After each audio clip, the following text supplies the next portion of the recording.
DLT, Tillman, Berhalter. I did not know what Berhalter was going to bring, and I was pleasantly surprised. Testament. You know who needs a move is fucking Lucio. Is he still at Venice? Tessman's where Leon, right? Last year? I Yeah, don't know. because Is it here's the thing. Well, this is going to be an interesting thing. If Weah goes, here's my issue. Like when we sub, you need to change the game. Like, what do you? what are you bringing? Well, this is my thing too. Is why not just play a 4-4? Like once if you get Des and Robinson are both healthy, just why not play Balogun and Pepe together? Because holistic. At that point, they're doing a little bit of this and that. Yeah. Pepe's more target s than Balogun is breaking lines. But then all of a sudden, you've got Destin Robinson doing this, Adams is doing this, Pulisic's doing this. It's going to come down to who you're playing and how much the ball you're going to have. But like, It's funny. My dad, every time he watches the U.S., he says the same thing, and he's been saying, I mean, close to the film. Close to, I don't know, 10 years of it's always the same thing for him. He thinks that there basically needs to be two different squads. A squad if we're going to play CONCACAF, a squad if we're going to play a Euro team. that's what's his name did. I agree. Because that's what, remember, who was it? Brad Evans played right back through the entire World Cup qualifying. Because those are guys are going to play. And Timmy Chandler had himself played well. He had himself. Him and who was it? God, you know who used to be more my boy? Fabian Johnson. Fabian Johnson's a good one. Loves him. But him and Timmy Chandler, I mean, again, playing in Bundesliga, you have the experience there. Those guys, I don't know. I sometimes I feel like we try to shoehorn guys into the program because let's take Diego Luna. I think had a great tournament. Where does he fit in with the roster? A lot of people think he starts. Where? What? Here's the question. Why shouldn't that be a conversation? It's Weah's got to now go finish this move in Marseille and actually earn playing time. He hasn't played.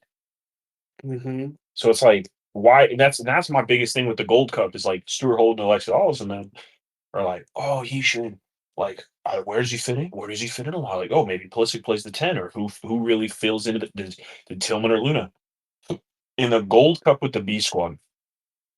What the fuck do you mean? Who earned their spot in the starting 11? Right. Shut up. I must say, and this is such a. How are we all supposed to get so excited for the World Cup? Like all these pundits. Well, it's this team's job. Here we go again. The fucking media making us just not like anything. Did you watch the MLB All-Star game last night? I can't stand watching baseball sometimes. So I watch it for Livy Dunn, and that's about it. I will say Skeens did start for the NFL. He's so good though. Like when you want to talk about like a genuine sporting power couple, like the girl that changed NIL for women's sports in all of college, the guy who's could be a generational prospect pitcher. Yeah, like I think the last person that had this much hype around them was like Strasburg, and he after 1 year in the minors after his surgery. He's done well. Yeah, he went to that. But that's what I'm saying. He had like 2 or 3 like good seasons, and then he just flamed out quick. As like a coming out of because correct, and also started in the All-Star game 2 years in a row. I think Scooble's better, but it's because I like a lefty. But my point was for the All-Star game, it's on Fox last night, so I'm sitting here and I'm watching the game. What is the tiebreaker? What was that? From last night? Yeah, so it was like 6-6, and then I just saw something in the caption on the app that was like hit off tiebreaker somewhere. So there's no extra innings because everybody plays within the 9 innings. That's like what they do. So instead of having a tie, which I guess they had done in years past, they went to a swing off. So you chose 3 hitters from each league, and then it was basically like home run derby style. So you got I think AL went first because they won the coin toss. So AL goes first. You get 3 swings to score as many home runs as you can.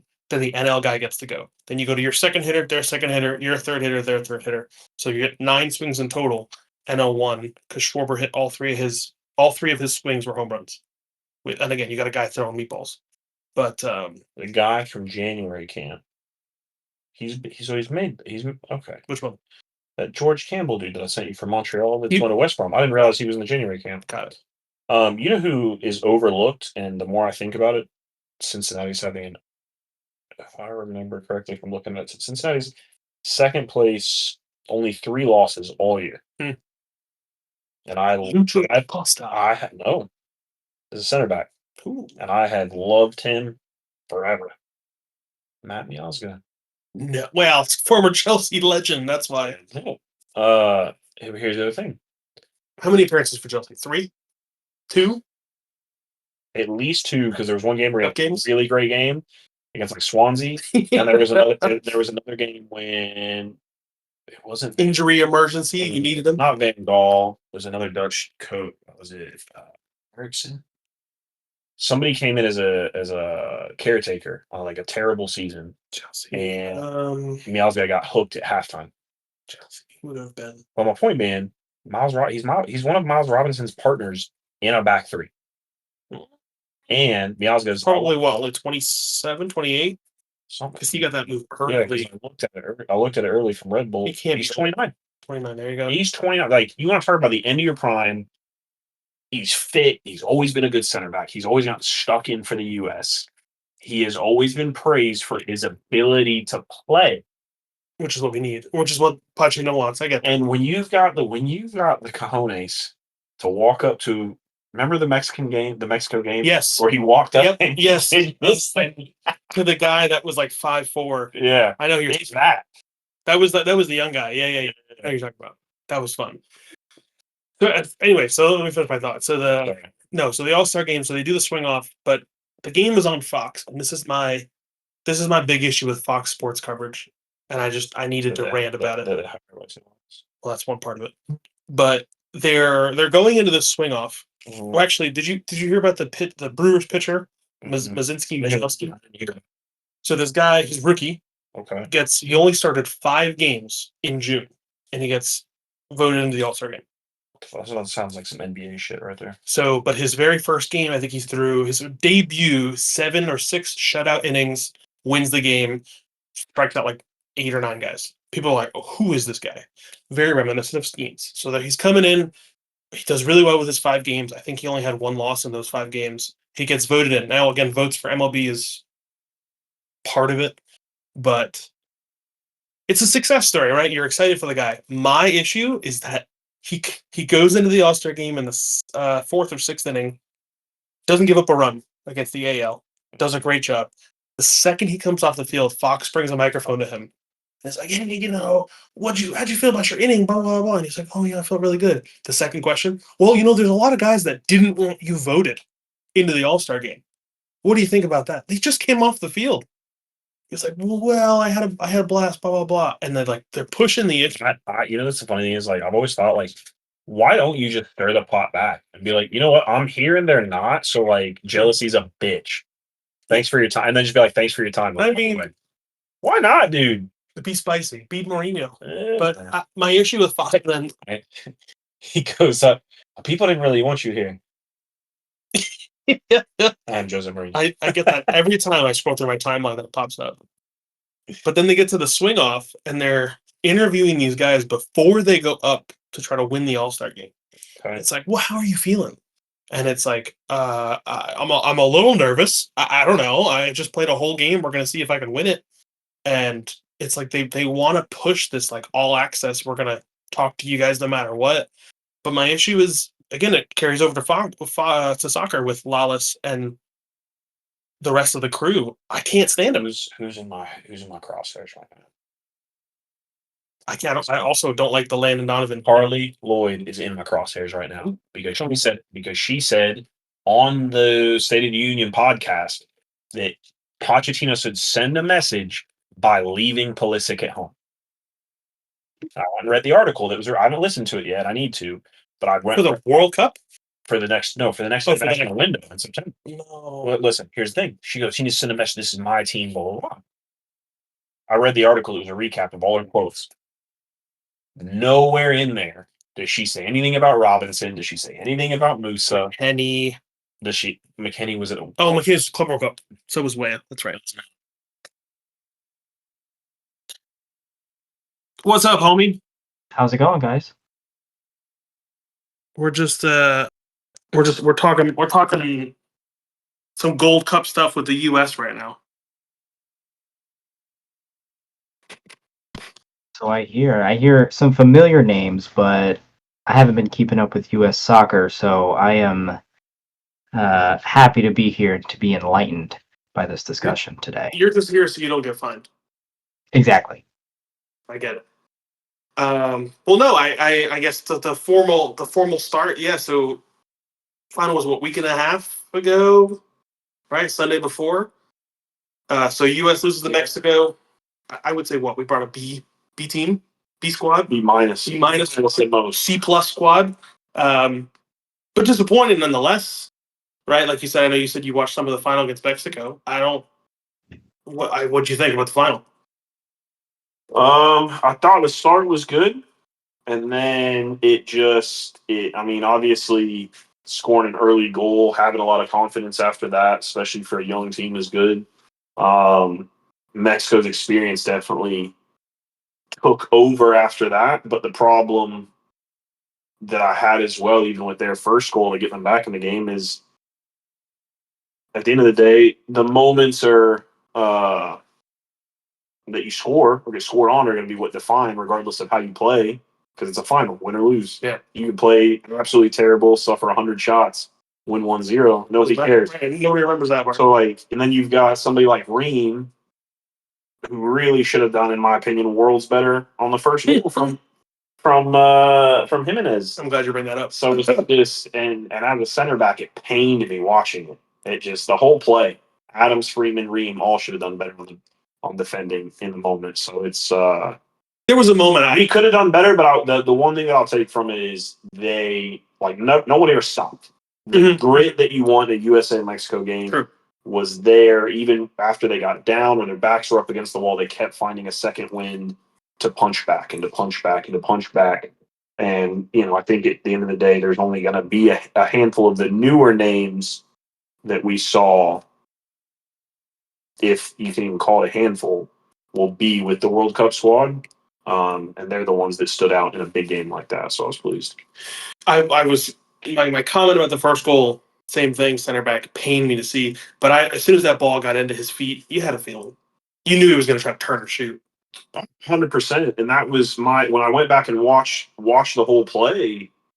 It just breaking it down. Freeman was one-on-one isolated on the sideline with the winger. I forget who had the ball at the time. Vega, and Tyler Adams comes sprinting out of the midfield to double up on somebody who's out on the sideline. No reason, yeah. 25 yards out. So you're not even really in a position at that level where they're going to start to put in deeper crosses that early in the game either. You leave a man wide open while Freeman's in the run out to close him down. You both get split. You get bypassed. Freeman's in recovery. Man's free to just pick out the pass in the box. And then you almost look at Ream's body language. It's almost like he was terrified of giving up a pen. I'd rather you give up a pen than see what I saw. I don't know if he was, I don't know what the trainer's like at the old folks' home where he lives at now, but he's got to do better. He might be the same age as you. I don't know about that. He's 39. Don't start with that. Is there an argument to be made? Maybe he was looking to see if he was going to cut back onto his right. So you wait, so you don't overcommit? I don't think so, because I think that because he was coming basically perpendicular to him, and at that level, the funny thing is the angle that Ream was taking, if you're cutting back, Ream's sticking out his stronger left foot and left hip to put that tackle in that poke away. That's fair. And so at that point too, you've closed, because he's closed it down well. He almost just stutter steps instead of just committing to put a leg out. Like if you put the leg out at least and do what you're supposed to do, maybe a deflection, as it does a deflection, or sometimes it happens the way the angle of the shot, it goes through your leg. Right. But but then at the very least, it's I did what I could did, and I look back and go, how did that ball go through my legs? Yeah, I mean, I don't know if Freaks could have done any more. That seemed like it was just a just a rock into the roof. Yeah. I don't even think. I mean, Freese blinked and it was behind him in the net. Second goal, what do you think? I commend Alvarez because I commend Alvarez because I think he unbelievable effort. Yes. For that diving header in. I mean, you go back and do. I'm getting Not sure if you're offsides, and you score anyways. I mean, to be fair too, it was the same case with Richards Mhm. in their goal. So I didn't have an issue with the offsides goal. You're splitting hairs either way for our goal or their side. And even if you take both away, they win 1-0. Yeah. It was just so tight from Freeman. And to be fair too, I don't think Freeman expected everybody to step and hold. No, that's It almost indication. You watched it, and the people that would have been dictating that in a Ream and a Richards almost at a near post. Mhm. And if you're a Richards and you're 6'2", 6'3", you're the anchor. Be in the middle, be in the back. Yep. I'm not really sure what you're doing up there. Same with Ream, but You know they're going to serve. it's just you know it's going to serve. You at the end of the day, like it was in a game like that. You got beat on an effort play. I mean, yeah, it's unfortunate. Mm-hmm. But that's also. But to be fair too, like that was a big theme of the entire tournament for Mexico. Was I think of the. I want to say like 60% of their goals in this tournament were all set pieces. Right. I mean, I believe it. They kind of made their, I don't want to say title run, but like you said, on the back of that effort, that's something that they're always known for. I think the only thing, and it just sits with me wrong, is final is in Houston, right? It's a hometown for you. But for me, I think the interesting. Almost drove out. How much were the games? How much were the tickets? I would have. My brother-in-law is a partner at his company out there, and he's sent me Energy. It was at NRG, and like 4 or 5 times he's sent me pictures from USA Mexico games, and he's just like gotten company tickets for. But then it was like, having a newborn can throw a wrench in some plans sometimes. No, you don't say. So driving out or even flying out, whether it be the financials with paying for diapers versus a plane ticket, or even trying to do. And I was ready to do a drive, go 13-hour, put somebody else in the car with me, drive just go 13 hours, do the game, drive back. I mean, I hate to say it. If you had texted me, I would have gone. Yeah. If you had said, I'm going. I don't need to have that bad influence in my back pocket. Yeah, me and you, like, can't wait to go. Yeah, exactly. I think the only thing for me, and again, Terrell, you've been in plenty of games too, having a home game that feels like an away game, gotta mess with you. Right? Because I think the commentator said it was like 65% or 70% Mexican fans in the stadium. Yeah, I think for me, if you're for this group of players outside of Ream Richards, even though he's on the bench, Turner, probably they should be used to it. And De La Torre and Adams. So outside of the players on the field, 4 players, those are the only ones that would have experienced something like that before. But I also think going into a final, you've just experienced the Guatemala piece. True. Yeah. And I do think, I think it was good for what I think. Everybody wants to keep picking one second support Poch, the next second tear him down. All the pundits. And I think he said it best. He was like, it was nice to have an away type feeling game. And he got ripped apart a bit by some of the guys. Oh, it's not how it is if you're actually playing in Guatemala because they're banging drums in the streets all night and shooting up the hotel. Yeah. That's not his point. That's not his. It wasn't. He didn't say that it was great to have a World Cup qualifying-esque game. It's good to get the feeling of a game in the away stadium. But I also think that's the big thing too, that when you schedule events like these, if the USA is hosting and you expect your team to be in the final, great. Then put the final in Kansas City or something. Columbus. Yeah. Or Seattle. Or something. Seattle. Because, even at the very least, at that point, you would have, because you can say, okay, well, Canada's expected to be in the final. Their fans will travel to Seattle if they make the final. Sure. Yeah, or even it's a final of a tournament in the U.S. Why is the final not in D.C.? Well, where would it be? Because they don't trust RFK Stadium, and Audi Field only has, I want to say it's like 27 or 30,000 seats. Well, good. Then you probably sell that thing out because I've been more than the other 20 fans that were at some of the games. Austin looked like it had 200 fans. You're not wrong.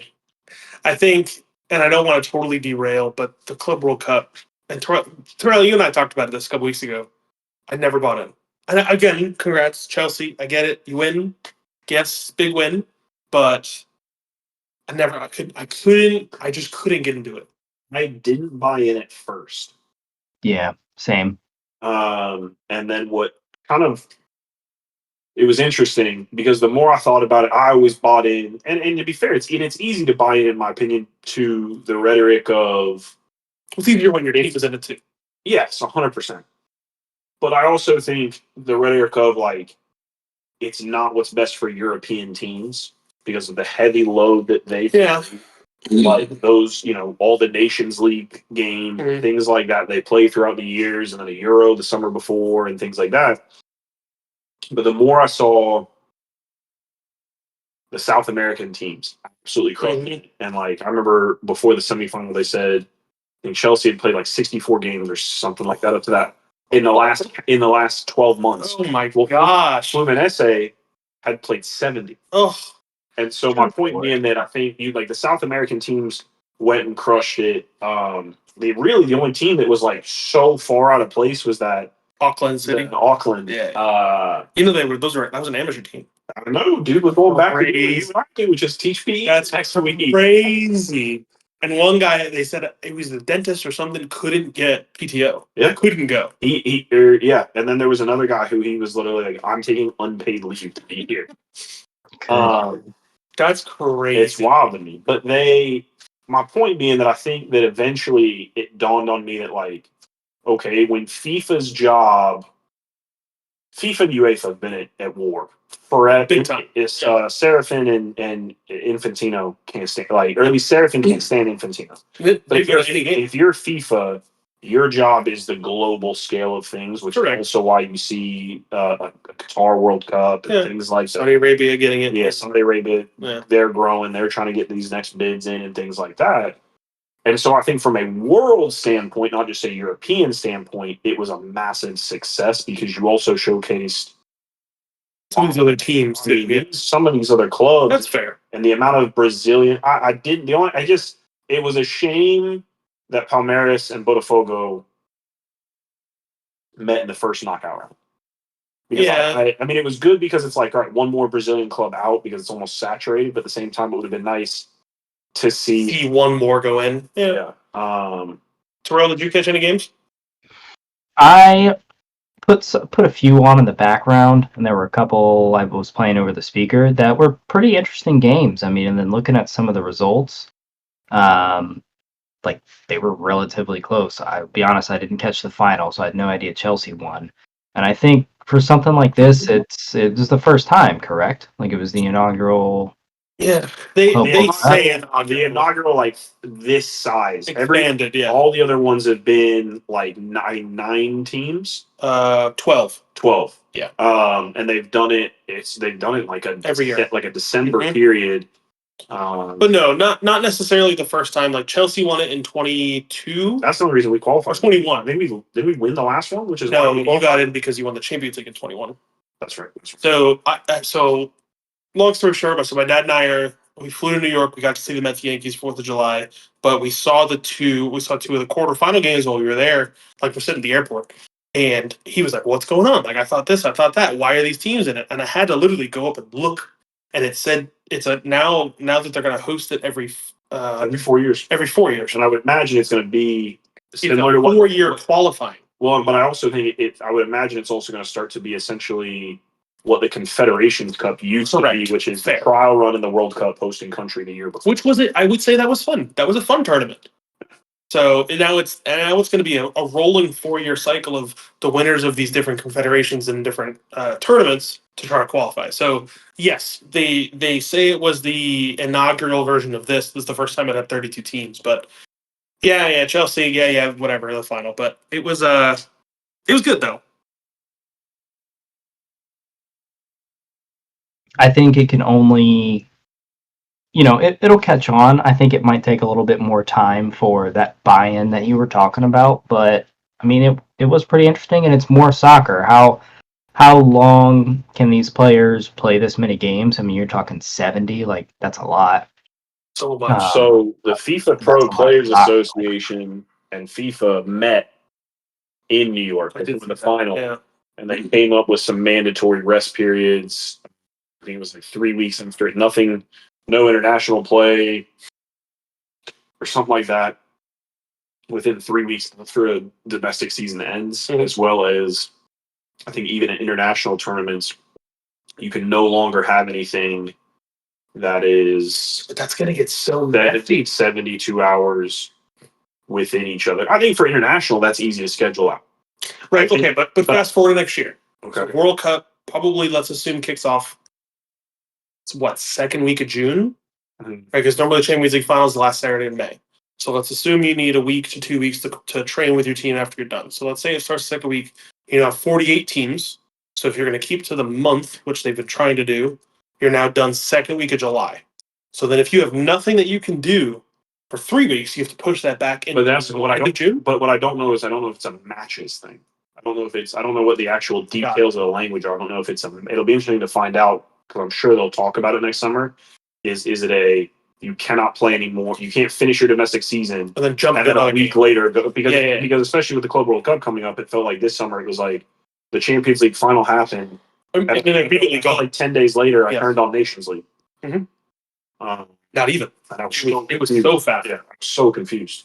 But yeah, I think the only two things that I really left, and again, Terrell, I know we talked before the tournament. I think my two main takeaways, they said there were 1 million seats that were unoccupied in the group stage, which I think to me is a pricing issue. And we talked about the dynamic pricing, which I think was dumb. And I think on the flip side of that, which we didn't get to talk about before the final happened, the tickets were like $300 or $400. They dropped them to $48 because there were so many open seats. So I don't know. They're going to claim that that's the plus side of the dynamic pricing when nobody buys those seats. To me, it just seems like it's a gimmick to try to get people in the door. It's tough because I think the one thing I was impressed because FIFA is always known for being so stubborn.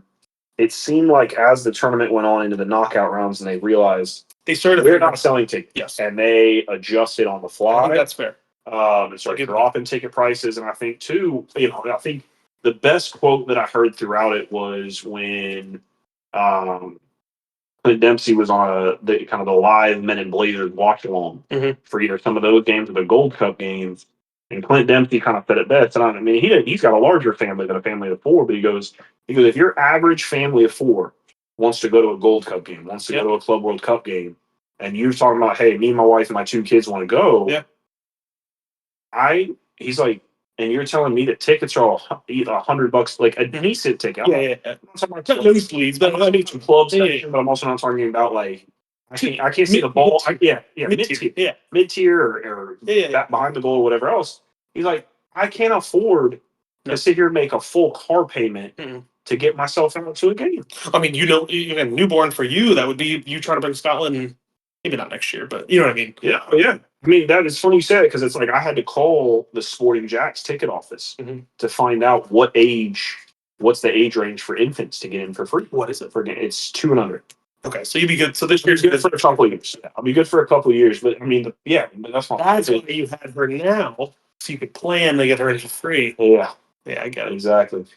I don't know. She'd be 2 for 4 years for me. I don't know about that. Yeah, no, officer. Her birthday's next week. She forgot her ID at home. Yeah.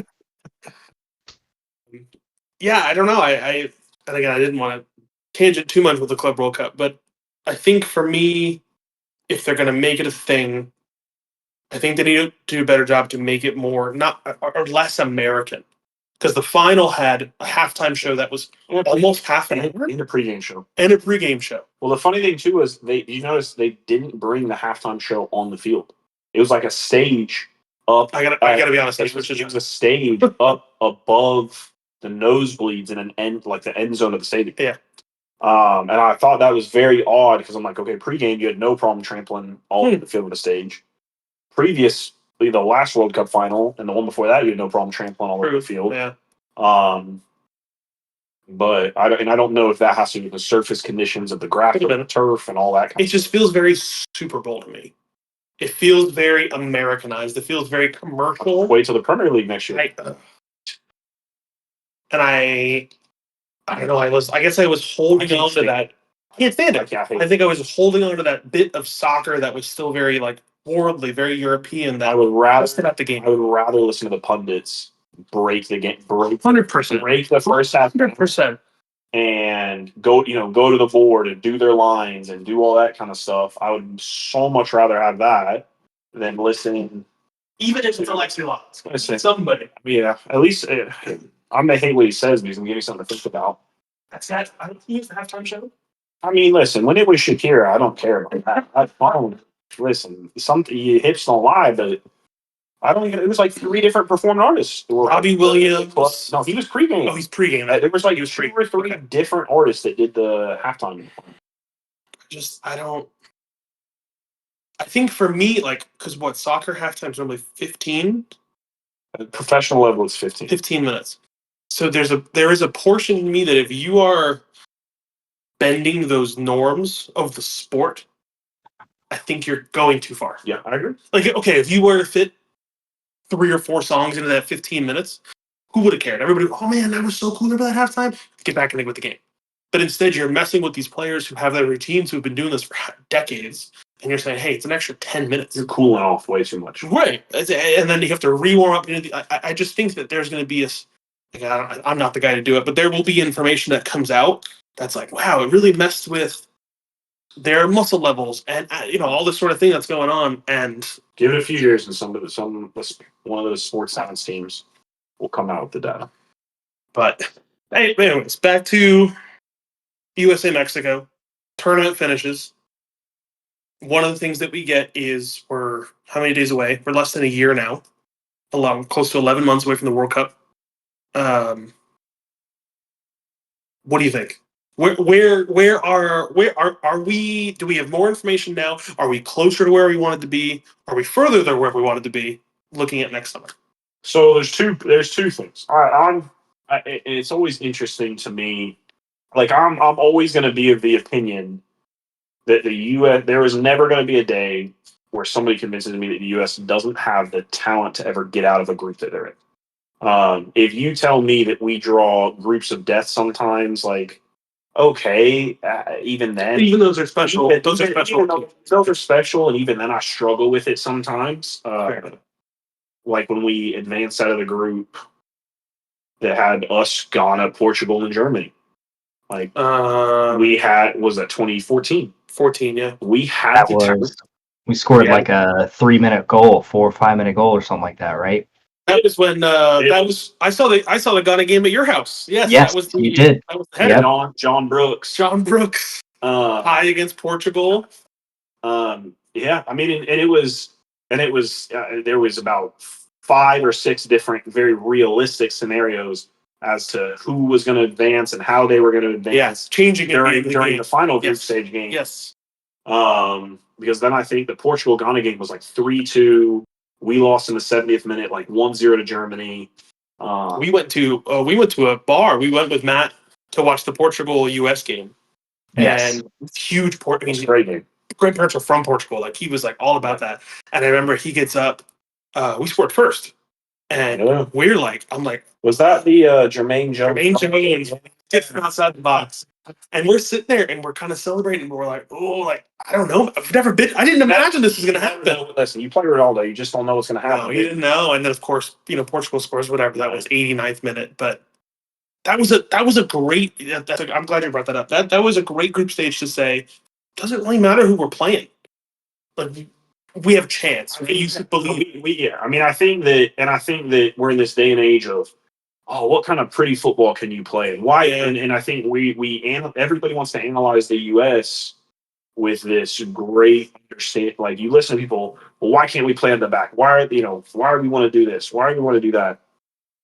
And my thing too is, okay, well, for example, like not to go back to it, but tying back to it is Chelsea beat PSG by saying, all right, like we understand that you press well with 5 men. We'll try There's a lot of international teams that maybe not, well, England under Tuchel, but some of these teams with a higher block, higher pressing teams. All right, well, we'll just lump it over you. Yeah. We got a big striker who's going to win the 50-50 off of you. Correct. Bang, off we go. All of a sudden, your press is broken. We've pushed you back. You don't know, and you don't know what to do with that. And there's no reason that the U.S. can ever do that. I don't care what group you're in. It's how are you playing? Agreed. Game to game. I don't necessarily think your consistent style of play has to be something versus what are the characteristics of your team game to game, because I think the characteristics are going to be are going to stand out more than what's your style Your of game to game. Yeah. I mean, all that is. And so, I mean, there's really only a couple teams that have a specific style that they stick to. The U.S. has only ever won one knockout game at a World Cup, and I put a massive, and it hurts when you say that. It does, but I've always put I look at it and I've always put a massive asterisk on it because I'm like, I don't know if you can tell me that you win a knockout game if it's against anybody other than Mexico or a CONCACAF opponent.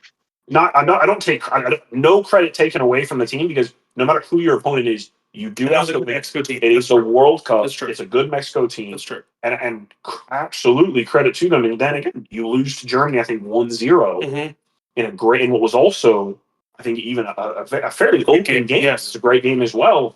But I also wonder, it's like, well, if you had played Germany in that game. That was 0-2? Yeah. And I just wonder if really, what's the reality of you advancing if you're not playing a team where it's the largest now rivalry game ever played. So getting out of the group, that's a must. That's always got to be a must. And I think, like any tournament, once you look at the knockout round and how it plays out, chance, yeah. I mean, I look at it and go, "There's no again."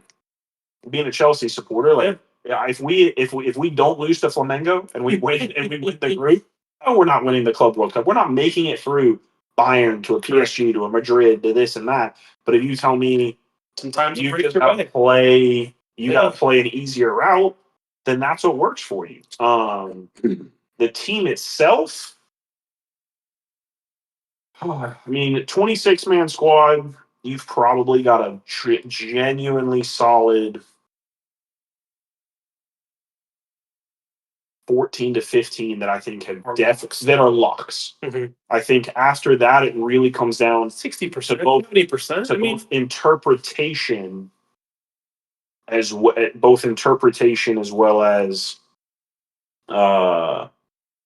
depth, what people do over the next year. You've got a lot of people making moves. You've even got people who are so far on the outside, like a Gio Reyna. Talked about Tessman, Busio, stuff like that. Gio Reyna's linked with a move to LAFC right now.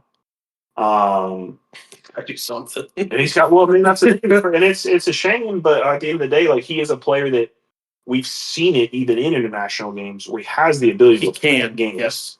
He has it in him. We've seen him affect games even when he was 19. I think he's 21, 22 now. Where he's affecting Champions League matches. As long as you don't get his parents involved. You can do whatever you want. Listen, it's the day and age of the soccer parent is one to be forgotten. I think my question then, with where we stand, and we could get third place in advance. You're right. Yeah. Well, no, because the other groups of 3. 48. It's groups of. It's not groups of 4. It's not groups of 4. Not groups of 4. Third place wild cards. No, it's groups of 3. You play everybody once or twice. You play. I believe what I saw is you're going to play your 2. You play the other 2 teams in your group, and you play one crossover with another group. What's the dumbest thing I've ever heard? I don't disagree with you, but I thought again. I totally could be wrong. That was an old that I had looked at it, but I believe it was expanded from 32 to 48, and I think they're going with. I thought they were going with 3-team groups. Tell me if I'm wrong. See here, because 12 would be your 12 group winners and your top 6 second place teams. So this says it'll be 12 groups of 4. Okay, so 12 groups of 4 get in. So your winners get in, and then half of you. I mean, that's the thing too, is 2/3 of your third place teams are advancing. 8 of the. How many teams are making it to the? Oh, is it 32? 32. Oh my god! So it's basically we go through a group stage, then we go into what the same number of teams we used to have in a World Cup. March Madness over here. Well, but that's the thing too. Is think about this: when Portugal won, when Ronaldo won his first international trophy with Portugal, they advanced. Their route to that Euros 2018. They won one game in regulation in their route to winning that, and every other game was in PKs or extra time that they won, and they finished third in their group because I think they tied. I want to say they lost and tied 2 games, like advanced out of the group on like 2 points. Okay, so 48. So then it's for groups of 4. So yes, your top 2 from every group get in, and then half the third place team. So more teams will qualify for your knockout rounds than not. Then I would say then that the assumption has to be no matter who's in your group. I think this could be the year that you would want to say the requirement to call it success is then is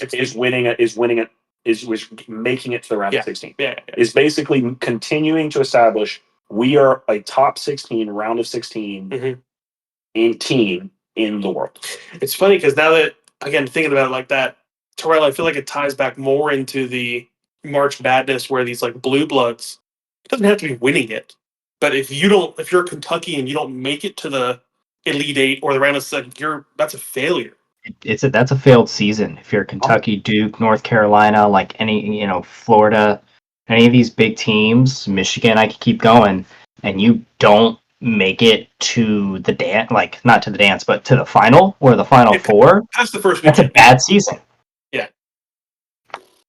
No, the dance is something Florida State is trying to get to. Look, but that's another conversation. I wasn't going to bring it up, but you did, so I get it. Hey, but your women's team did well this year. But I think the thing for me is fine if that's going to be your measure of success. I get that. You have to be prepared for like what these countries are going to bring, knowing that it's expanded. Like you're going to get a mid-tier. You're going to get assume U.S. are going to be what pot 2 probably top of pot 2. Knowing where we are, I think we're. We think because the world ranking just came out last week. I think it was 16 or 17. I can't keep up with the world ranking. Once a month.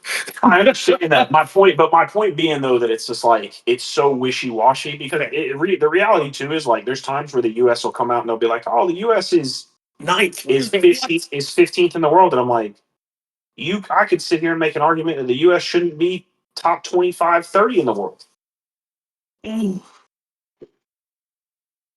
Fine. Listen, I get it's like B team, C team, whatever. But you can't get because here's the thing, and everybody makes a big deal about like letter grading these teams that we call in from time to time. Like even when let's say Pulisic could come in, they've been like, it's a B plus team, but because his boys aren't here, the rest of his boys aren't here, it's not really an A plus team. Perform though. Here's the other thing too is when's the same way to really perform for the U.S. Realistically, when's the same McKinney really perform? I love Weston McKinney. Nations League 3 years ago. The last few times Weston McKinney's put the shirt on, I've called for him to be dropped from the 11, and he's been one of my favorite players over the years. Tough time, and it's very tough. But I think that you keep putting all these letter grades on a team. No other country does that or cares. Correct. They're like that's go to the tournament. It doesn't matter who they're bringing. Yeah, it doesn't matter who they're bringing. They expect to do well. They expect to play a certain type of way and retain certain levels of success. Like if Goulart is not playing for Turkey, they're not going to go. I like that you put a little pronunciation on that. We're not gonna do what we need to do. Turkey. Yeah, that's what it's called. No, I know. I'm just saying. That's not what FIFA calls it. That's what the rest of the world calls it. You're right.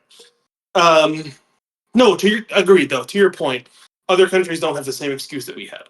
I think knowing that we and I think this comes down more to the pundits than anybody who is in U.S. soccer, but we almost set up the excuse of, we don't have our best guys there, so if we lose, it's okay.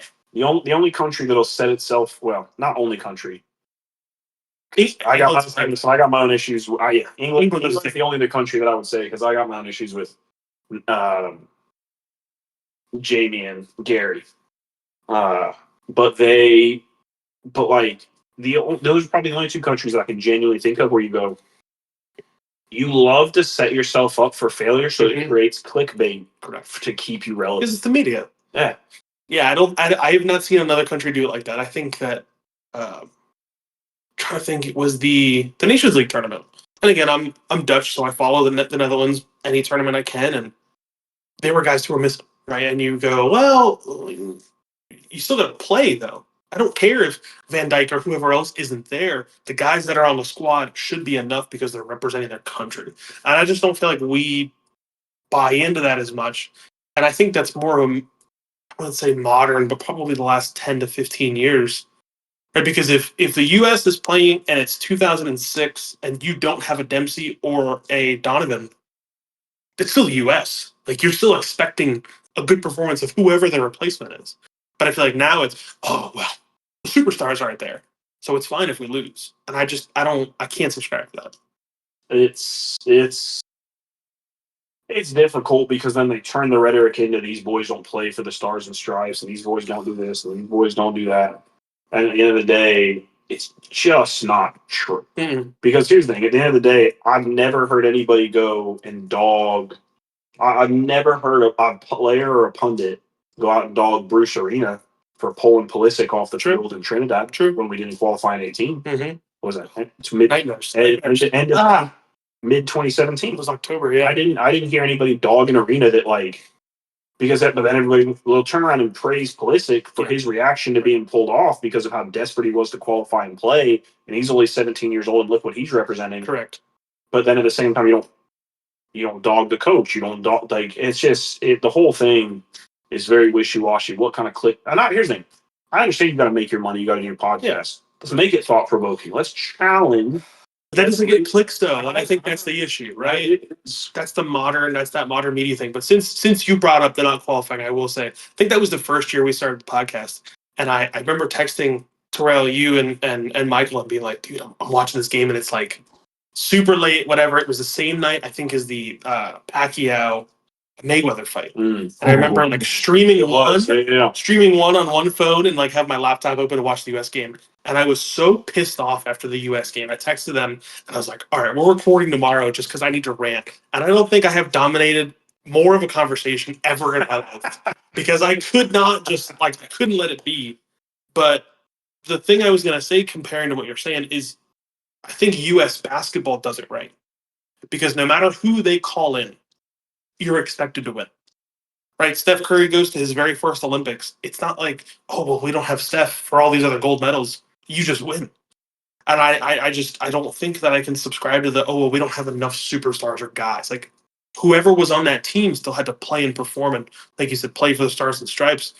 And it bothers me. I don't know if it's in the locker room that it comes or if it's just a media thing, but I can't stand it. For me, the media thing is when we played all these same teams in, let's see, World Cup qualifying would have probably, the preliminary round was started 2019. So when it was 2019 leading up to the 22 World Cup, everybody was super happy to be patient with the squad. Yeah. Say they're young, they've got to learn, they've got to they've got to learn their own way. Berhalter's coming in, and Berhalter did a fantastic job. I think he kind of let things slip and get out of his control a little bit. That was his. I would honestly say that was his downfall more. Where there's always going to be certain coaching things that you can experiment with. Was he a little bit too pragmatic? Whatever. But they did a great job. Okay, now we take... The reality is Turner wasn't a goal, so it's not a veteran on the field. But Richards, this is the first time he's been genuinely relied upon. He didn't start. I mean, it's not like... No. We weren't watching... Was it Zimmerman started the last World Cup? Zimmerman, yeah. So... I'm okay seeing the back of him, too. I'm good. Yeah. So, I mean, this is the first time Richards, and they even talked about it. Richards talked about it like, I want to step up. I want to be the guy. And I think playing alongside Gahey and winning the FA Cup and things like that. He had a great year. At Palace were fantastic for his growth. And I think that, so he's this is the first time he's had to step up, be a guy. Obviously, you've already got Ream. You've got Adams. You saw a little bit more of that old USA bite and scrappiness from The Berhalter. grit. Yeah, the I grit. feel like that was the buzzword. The American grit from Berhalter, which I loved, even in the Mexico game where he's kind of tackle people defending set pieces. Yep. You know, and I think that. But then when we get to this young team, completely inexperienced, talking about, I mean, some of these guys are barely they're barely getting their feet wet in their professional career. Yeah. And they just happen, like Freeman Young, Arston Young. First full season at Orlando City. The two outside backs, and all of a sudden, but they're having great years. Yeah. They get called in. Same thing. And that same level of patience wasn't administered. So my thing, too, is, like all these pundit Donovan, Howard Webb, you weren't supposed to be scoring goals, producing things in the field. At the end of the day, Howard, you always did your job. Yeah. But like even a Donovan, a Dempsey, Wallace, all these guys, no one remembers any of you going out and beating Guatemala, beating Panama, beating Costa Rica. No. 5-4, even 3. It's a minimum of 3-0 every single time you play them and dominating the game. No, because that's not how CONCACAF. It turns into 11v11 street soccer. Yeah, it turns into a back alley brawl. Yes, that's not what European is. Maybe Eastern European, but that's not. But it's not. And I think that it's not the same game. It's not, and they forget that. And so it's like it's not. You're right. It's not the same game, and there is a different. And this is the thing: is people, why isn't it? Why do they play with so much heart and we don't? Because they're a country that's got a population smaller than the greater Jacksonville area, and it's the hard thing I can't do. Yeah, it's culture. It is what they do. You look at all these people who, I mean, you take the passion that in the pride and the pedestal that people stand on for SEC football.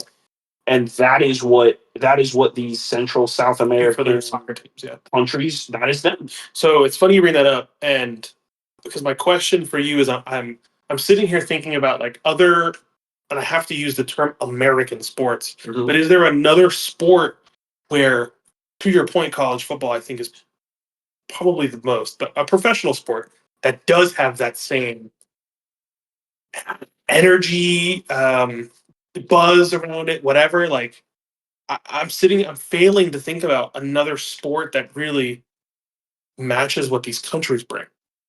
That we have domestically. I don't know. No, I mean, the reality too is like the closest thing you could get, and this is the crazy thing, is you would have to. The argument could be made on NFL only if you picked select teams. Buffalo. If you went Buffalo, Philly's a good one. Yeah, the Raiders are a good one, especially when they were in Oakland.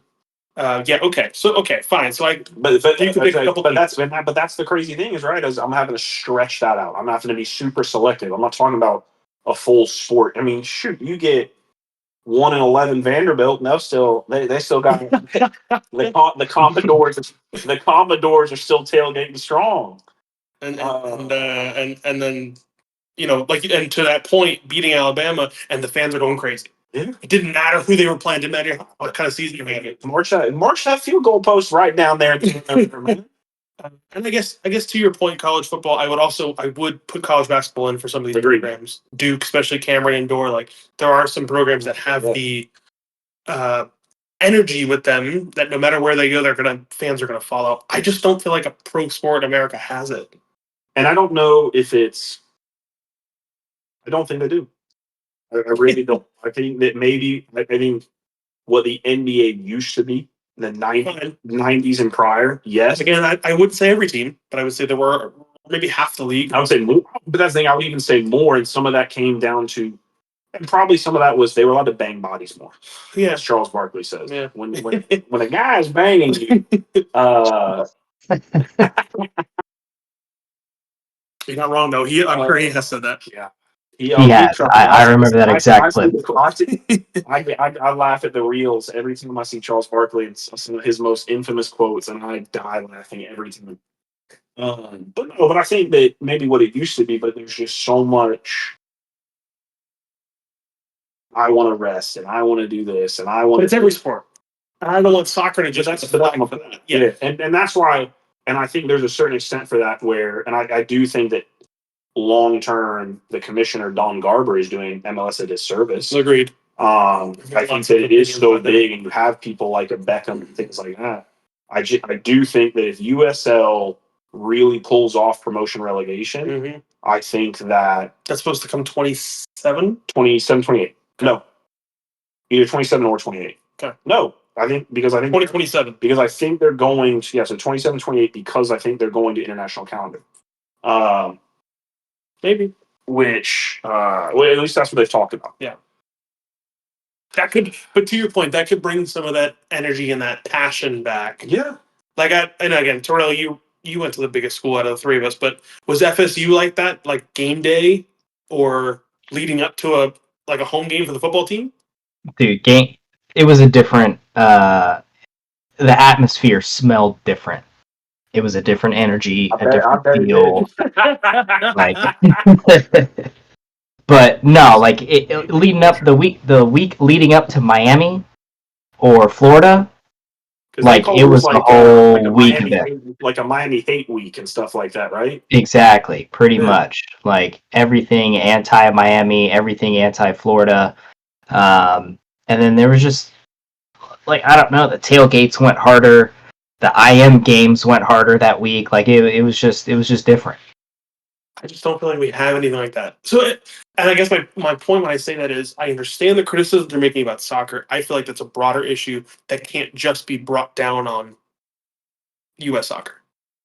Treat it as an American issue, because I don't feel like the NBA, NFL, NHL, and I don't feel like any of that has that. Maybe NASCAR is probably the only one with those people. Yeah, ride or die. I think at the end of the day, I think a lot of it comes down to rivalries. A lot of it comes down to people having beefs with each other. I was talking with some of the guys that I coach with recently, and Tim Howard had come out kind of talking about there's almost too much conversation about let's always make sure the kids have fun. There always needs to be an element of fun for the kids. But it was like, and he was like, don't misunderstand me. Yes, I want my kids and any kid to enjoy what they're doing. However, at what point, like I remember when I grew up playing, and it's translated into me as a coach and any other sport I play now and things like that is I enjoy competing. Correct. And so my thing too is if you're playing, and here's the thing, it depends on the level. It's always I think that's a key here. Yeah.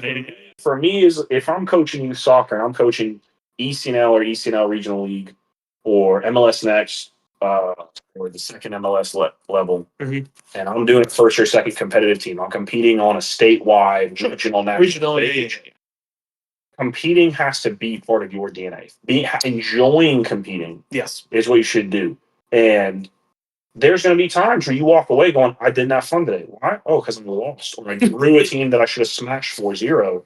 But that's because at the end of the day, like, you enjoyed competing. You did. I struggle with this conversation. Not only due to the fact of like my personal upbringing and the level that I played at and getting to play in college, but also coaching, to your point, of coaching in different levels. And that there's for sure a spectrum of where that falls with results. But like you said, getting to a point where you're coaching a team where results matter and standings matter, you can't pull it out of every kid. So I understand the universal approach of like, hey, we're going to go do this, but it can't just be about fun. And I think that's where it ties back into like the USL, MLS, and everything going on here in the States, and the criticism that we come under with our domestic leagues from other countries, big pundits, teams, things like that, is how many of these US players genuinely can compete? Like you look at, realistically, like probably the greatest example of this is Jordan Morris, a guy who was supposed to be one of like the next biggest and brightest stars, the next guy before for the US, and then all of a sudden, he's basically like, I don't want to go to Werder Bremen because I'm gonna miss my girlfriend, my parents, and my dog back in Seattle. But so he goes back to Seattle. But then 2 years ago, he's on loan in Swansea trying to remake it in Europe. Yeah. Like, what do you, and obviously, unfortunately, I think it was him ACL that tore his ACL. And obviously unfortunate, and he was like, I liked him. There's a lot of stories like that. But that's the point is how, but it's also, I think it's a lifestyle piece, which is if you go to Europe, how comfortable are you? Like, how much do you want it culturally? Mhm. You get a kid from Guatemala, you get a kid from Panama, who they go. You get a kid from, or I don't care. You get a kid from Argentina off the streets of Argentina that River Plate picked out of a 5v5 game in a cage. Correct. And he's going to Barcelona. He's going to Atletico. He's going to Espanyol, and it's I have to make it for my family. A lot of times, you have some of those guys here in the U.S. Mhm. But how many players from the national team could turn around and tell the same story about why they had to make it the Dempsey story as the top as a Dempsey, Yes. or like when we watch the NFL draft, Mhm. and you look at these top 10 comes out of nothing. picks, Have to be the one and like doing. I had to work a job, play football, do this, do that. Luckily I'm in a state that allowed me NIL nowadays, so that I could provide for my mom. Went to college, stuff like We're living in we're five of us in a one trailer household. NBA is the same thing. Yeah. And I think that, because, and that's, again, it's like you go to a park, a lot of these guys will go to a park, in the ghetto or wherever they live. And it's like, we're going to throw hands. I got to deal with getting my body beat up to get to the rim every time. You don't, outside of Dempsey, you don't see that a lot with you. I don't see that. And some of it comes from, we have a lot of mixed nationality guys. True. That our team grew up in Europe, maybe they grew up on a military base and then went into the academy or whatever else. But even at the same, and similar here, so it's people undervalue what it means for it to be cultural, or the value and impact it can have for it to become a genuine part of your culture. I think the competitive side is fun to think about because, to your point, you think NFL, NBA, baseball to an extent, especially when it's like Central and South American guys who are coming over to try to play. These guys have to make it. Like Pulisic, I would say, is the golden boy, right? And his dad sent him overseas to Germany. But if he doesn't make it, he's working a job in the States. Like it's not the end of his. Well, that's the crazy thing is and I mean, maybe, obviously for the talent that he had, he probably ends up making it, and he, maybe makes it at 18 at that point instead of going over to Dortmund at 16 because his grandparents were Croatian and he had the passport because of his grandma and things like that. But how do you? But yeah, not everybody has that. Correct. Like I would say most guys don't. Sargent did a trial, signed with Werder Bremen, waits about 6 to 8 months till he turns 18 in like February to then ship out there and start his career over there. And so who's the guy that's going to the young guy that's going to City who has popped on the stage at Calvin Sullivan. Yeah, Sullivan. Quinn's younger brother. Yep. Same thing. Like that is somebody to me that I hate the idea of watching these guys 15, 16, 17 and expecting the world out of them. But that's somebody to me who has shown he has the drive to push. Oh, he scored an unbelievable goal in a reserve game this weekend. Again, gets his first start for Philly. Like he's clearly on the right path. But I think every other country has a right, and I think we're kind of trailing behind.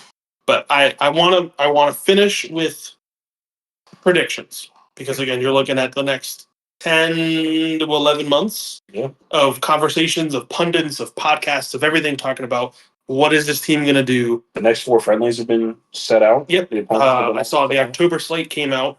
Waiting for another one to be in the States or be in the South. But best case scenario, what does this team look like? Who are the changes you would make? Where are we finishing in the World Cup? I would say, I mean, as far as when you not a loaded question, right? No, yeah, of course. Wrong answers only. No, but I think that when you look at everybody that's healthy, and if you go, hey, everybody stepped into the next year and go, you know what, and I would, and here's the thing too. It was, and this was it's funny because it was some of the criticism that I think Berhalter came under it became too much of like, oh, it's the boys. The boys are back in town. Yes. was really what it became. But to a certain extent, there's also a certain level of chemistry where a whole new generation, like Michael Bradley, everybody gone, kick them out. New generation through World Cup qualifying together, into their first World Cup together. So there is a certain level of chemistry where then adding the one or two off guys like a Balogun along the way and things like that became easier. I do think at a minimum, it's got to be round of 16. I do think it's round, especially with the format we talked about. I think it's round of 16 or bust, and I say that because even if some of the guys that have made big summer moves this summer, the depth to the depth to play an extra game, the depth to say, okay, not only are we playing an extra game, well, we also now we're talking about card accumulation. That became a big thing. That became a big thing in the Club World Cup. But you could have 35 guys deep of a pool to pull from here. So I think that I think the three best strikers in the pool, I do think are Balogun, Pepe, and Sargent. I think you take Wright as an additional winger. I think that obviously Pulisic. I hope Weah's move to Marseille goes through and that he's as successful or more successful as he was during his good stints at Lille. True. Or in his early stints at before, when he was at Juve and doing well there. Playing as a right back. Right back, right wing back. It's whole thing's odd to me. At the end of the day, I know, obviously I've put McKinney myself under fire, but he does bring a certain level of heartbeat. Agreed. And charisma and character. That grit we talked about. And and just him and Adams are always going to be in. I'll be very interested to see what Musa does over the next year. You can't keep not ever playing. Where's he now? Milan, right? Still Milan. Let's see if he's a new manager. And if you're doing well, you're a world realistically, arguably a top 10 manager in the world in Allegri is back. Yeah. Then there's no reason that you should, if you can do well under him and AC Milan and Serie A and fighting to get the team back in the Champions League, then you should be able to be successful. Okay. He's part of the squad. Tillman, I think, has definitely broken in. I think Luna's broken in. I'd have to leave the rest of the guys out until Destin Robinson healthy are definitely in. It's tough because then even after that, there's not a lot of guys out at the fullback position where you go, yeah, you're a lock to be the backup. Sure. And I think that it's really just going to come down to who steps up over the next year. You got to imagine that as being healthy and fit and available, Riemann Richards are probably the pairing. Probably. Which I don't mind. Thought they were a great partnership. They played out well. They held their lines well. They did what they needed to do. The rest is interesting. Cameron Carter-Vickers and Austin Trusty play together. They're a pairing for Celtic. They'll be in Champions. Get Champions League experience. The level of Scotland outside of the Old Firm derby is mid at best. Championship level at best sometimes. I said mid. Yeah. So you've got Miles Robinson, Mark McKenzie. Zimmerman will continue to be kind of kept around the picture just because of his experience. Obviously, before this, you and I talked about my feelings about giving Matt Miazga a shot, considering we keep talking about dark horse, man. What's the solidified?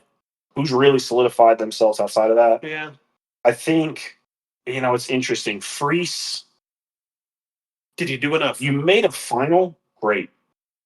My big question is, did you really do anything that Schulte or Steffen wouldn't have done? Probably not. Because even the times where you did something well, you look so insecure doing it. Yeah. Which is fine. Again, first caps, tournament, yada, yada, yada. Maybe your second, and then he, grew through second guessing himself after the mistake against Haiti. I'd love to see how if and when he comes back for NYCFC finishing the season, does he bring that confidence back with him? Does he look like a different player? I think that would tell. And that's the thing too, is I think some of these upcoming friendlies, I want to see different goalkeepers. Yeah. You know what Turner looks like. You know exactly what he's going to bring. There's nothing new about Well, it. the interesting too, though, is I do want to see if Turner genuinely earns the spot to become a starter with Lyon. Yeah. What does a confident and informed Matt Turner finally look like again? Because in 20 minutes, well, that's what I'm saying. 22, we were like, okay, like I could. Yeah. People were comparing just the shot stopping ability. People were comparing him as like not on the same level, but they were comparing him to like a poor man's Tim Howard. Sure. And people were like, take that comparison because you're keeping the ball at the net. You're doing a great job. Yeah.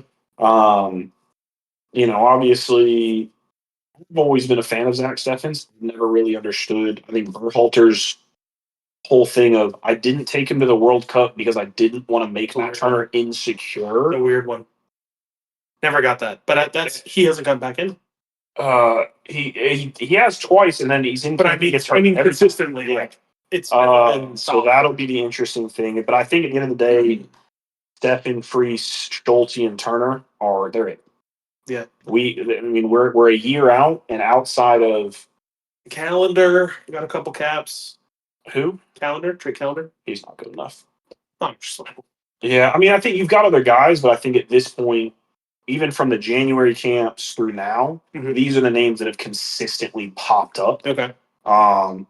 For me personally, that I would expect Pochettino to bring in. I think at the end of the day, I do think you'll see San Diego's best team in MLS right now. De La Torre's playing there. I think you continue to see him called in. He's got the experience. Yeah.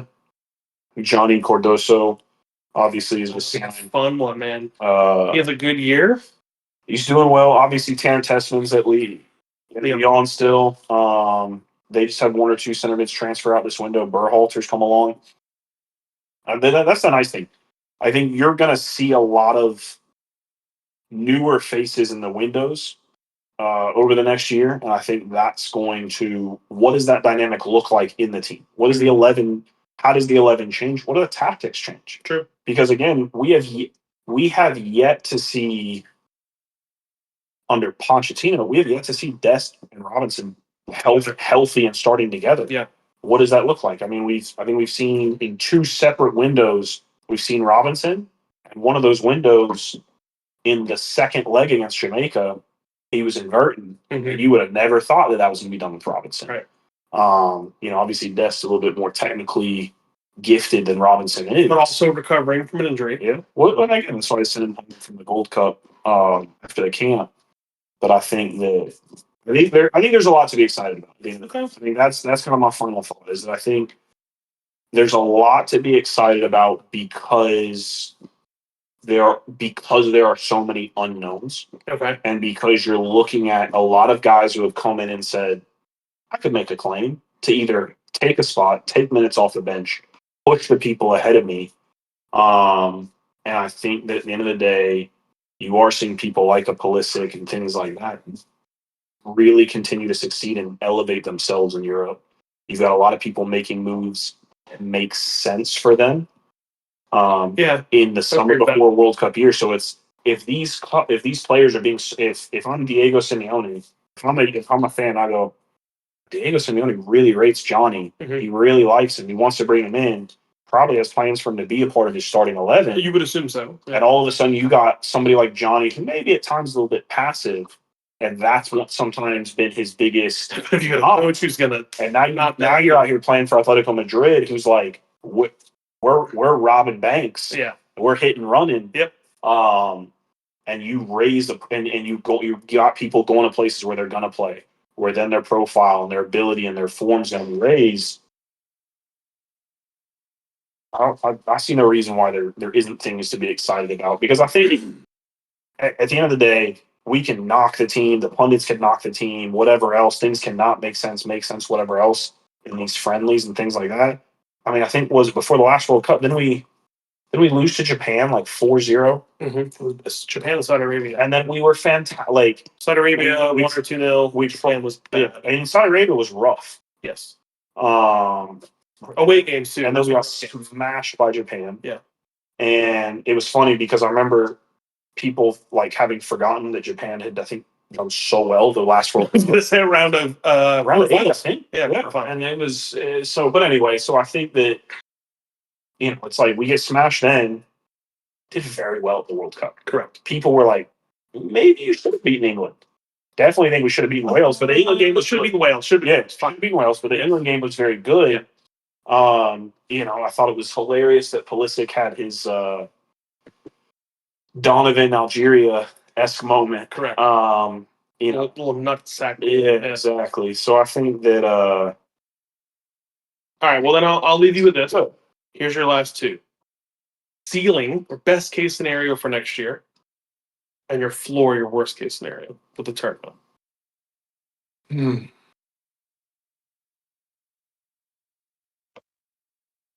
My opinion, best case scenario, you make it out of the group stage. So then what's your worst case scenario at that point? I guess over in the group stage, you literally win nothing. Oof. I love the decades that would set this country back. Yeah. The wild thing too is, you get in a situation like that, you can get 3 points. Mm-hmm. You beat the team that goes fourth, and you get the shot to advance, and it comes down to goal differential. Correct. But I think for me, best case scenario, we make. I do think we make the round of 8. We're in this. To be fair too, like we're in this day and age, no different than you heard. And again, to reference back to it, like you heard a lot of the Chelsea players talking about everybody's talking shit. Mm-hmm. Everybody's running their mouths about us before this final, and even during the year. Yeah, we clipped it. It plays into psychology. Yes. So it's like, does a lot of these guys, do they turn around and go, all right, clip that. Yeah. I'm coming back for it. Yeah. I think best case scenario, everybody's healthy and available. Mm-hmm. Best case scenario, I think round at 8. Okay. The funny thing is worst case scenario, I actually think people go, oh, we struggled, but it's anybody's game because we get third and make it out of a group. But then I think we get absolutely smashed. Yeah. I'm talking like 4. That's I think the worst case scenario is just like you make it out the group, thinking and it's one of those games where you go, we might as well have not made it out the group. Who cares? Oh. I think there's an optimism around it. I do think that this summer has kind of set it back a little bit. But yeah, I would say that's a great take on it. Terrell, you got anything else? I do not. Well, thanks for being a great listener today. Yo, like I said, I'm happy to be here to be enlightened because I haven't kept up with USA Soccer. Hey, the quiz is coming next week. Don't worry. Oh boy. But that's all we got, man. We'll catch you next time. Absolutely. You boys take it easy. See ya. Thanks, man.